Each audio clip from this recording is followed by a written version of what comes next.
आई हो दादा। बाप रे बाप, हमारा रोहले नहीं खिंचाता हमार ससुर के बिना। पता ना हमरा का हो गइल बा। हाँ तो ऐसा हमरा करे भाई से बियाह हो गइल हमारे। उनकर बियाह ना होकरा से होके के चाहते रहे दीदी के साथ ही का। हाँ, वो उनकरा लायक ठीक बड़न। ई कहाँ एकदम मस्त देहगर बड़न, एकदम लंबा हटा कटा। इनकरा के हमरा चाहत रहे भतार बने के, लेकिन कर्महीन हम बानी के जे इनकर छोट भाई के हम मेहरारू बन गइली। इचको मौजी ना देवेला हमरा। हाँ, साला सोटेला पलंग पे तो लागेला कि एकदम लिपस्टिक ना होला उसन सटताते आए।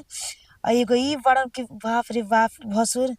ई दीदी जी से मस्त प्यार करेला न, खिड़की में झाँक के दिखले बनी एकदम पलंग से एकदम चाय चाय बाजेला। एगो हमार भतार प्यार करेला, पलंगिए ना बजेला।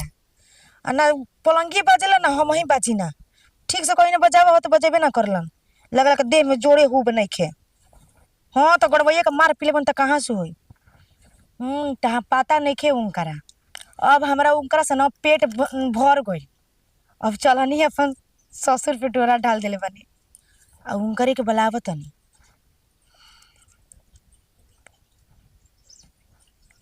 हेलो। अ, हेलो भसुर जी, सुन दई। एक काम करी ना।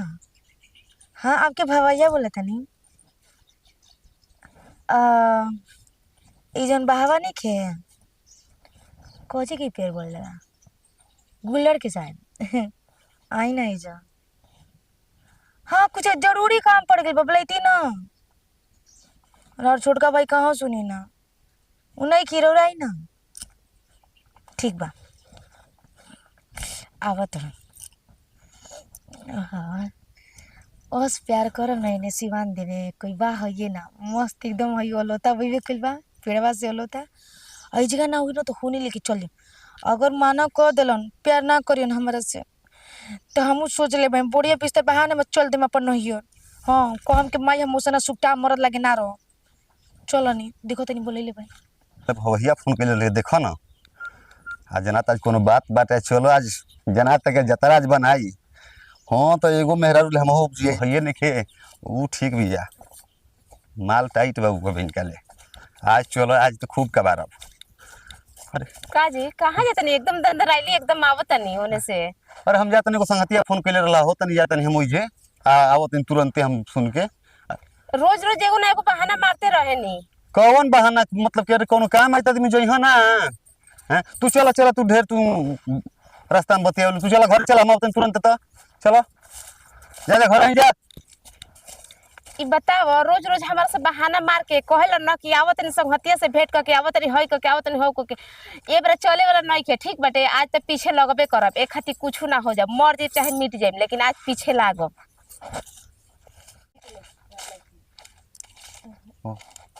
अरे ई का कइले बाड़ू है नीचे गिरावा मार देता नहीं ले। नीचे गिरा दी। हाँ तो हटावा ओके अरे गिरावा ओके का कहत बोला।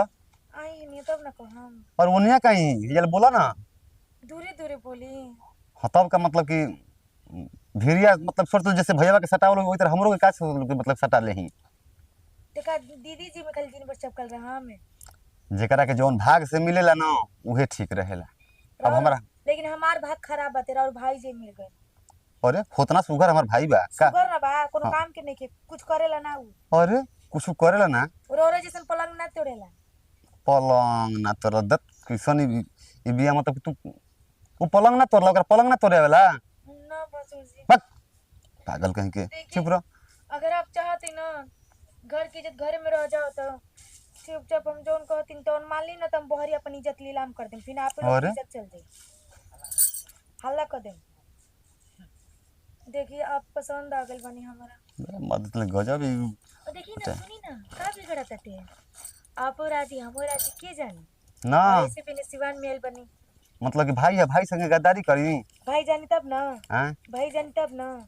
भाई जान तो कहियो ना कहियो तो तुम कहियो ना देबी चाहे मतलब कि जानिए ना जाई घर में के बात बताओ हम कबो कहे हम तो रौरा अरे हमरा सुख मिली हम उस सुख के लाभ खातिर अपन एथी करम। तो हम काहे खातिर कहब हमहू ना कहब लेकिन लेकिन लेकिन ठीक नहीं खे भसुर जी ठीक नहीं है। देखिए हम जइए से देख ले दीदी जी के ना ना हमार मेहरारू बिया वो जान जी तो बाप रे बाप। छी छी आप कर्महीन बानी कि आप ओसन करिए कुलट मेहरारू पा गए। अरे ऊ तो ठीक बा लेकिन उहे ना संभारत या कि दूसर कोई संभारता। चाहते रहे आपके सुंदर आपके मना करला गोर गोर चाम देखी।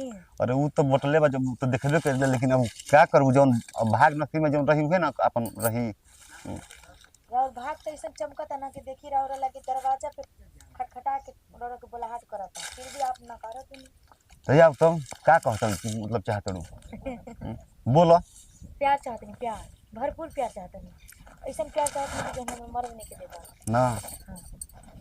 तो जाए जब कहत रही तो ठीक बा लेकिन केहू के जाने के ना चाहिए तब तब नहीं हो ना जब पीने वाले के तब ऐसे ए जे चल ना हाँ आज हो ही जाए आज जब कहत रही तो गाड़ी ना हाँ कहो भैया क्या बचो। ये कुल क्या करते लगा अरे कुछ हो ना मर देतन ले अपन ये अपन ये जे बैठत रहली पूरा है। एकदम लाज जाए घोर के पी गेल वाला करे तू करे भसु न लगिया रे। हां देवर संग कटे तो कोनो काम हो रहत आई भसु संग का करते उल्टा सीधा रे। अरे साला आज घर में हम ना रह पक्का मुंगब। अरे साला जाए तो इलागल ये कहे हम कि ना दई जब लागल लागल ये। हंसा तल मार दे। अरे बच्चों सुन ना सुन जान तड़े इहे लागल ये कहे ना जानला इहे लागल ये कहे तो अब क्या करबो।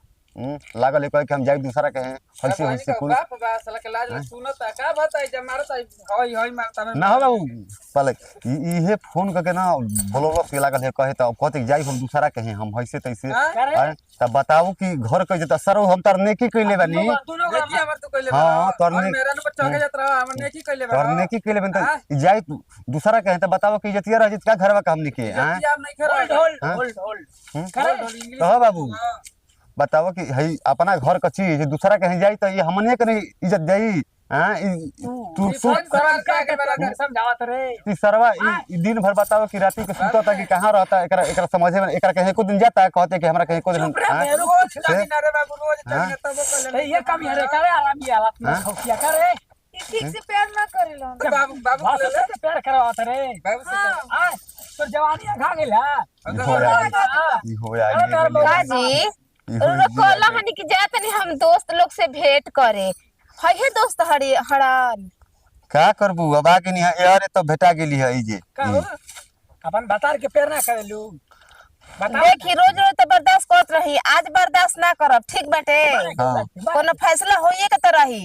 पर त का हम कइले बानी कुछ कइले बानी शरम नहीं लगत है भव के संगे खड़ा बनी। अरे खड़ा हो अभी हम है बानी दूर छोड़ा ना यात्रा निवरा के रे साला अरे ऐसे करतरा हां ना रे ना हो बाबू ये कूल आज तक ले ना बाबा जी को हाथ नहीं की छोड़ ले मन तो कहते कि चप्पल खोल के मार दे फोड़ दी दादा पे फेन आइल बना बुझा ना रे देखू तोरा रहता ऐसन कुल होई कबो हैं ई तोरा जानता अरे ना रे खराब बनी अपने दिन से निमर नहीं आज खराब बनी बताई हमने रहते हुए है भवई के इज्जत ना सतनी ना ना अब कैसन भी ओकरा ला शर्म तनको नहीं खे पैसा चाहिए मोट चाहिए उन माई की ने से अपने नैहर से यह संस्कार सिखा के एकर माई बाप भेदे कइले बड़ो तू हर नेकी कइले बनी नेकी कइले बड़ो चल जे दूसरा के है तो घरवा के जतिया तो मैं चल जाई सह लेती लेकिन तू कइले वाला कहती हम ना सह हैं तू चल तू चल तो चल के घर चल जा बड़का काम कर चली घरे चल ए बाबू एबरा पूरा ना गांव में हल्ला मचा के धो दे न तो फिर से हमरे नाम ना अरे देखू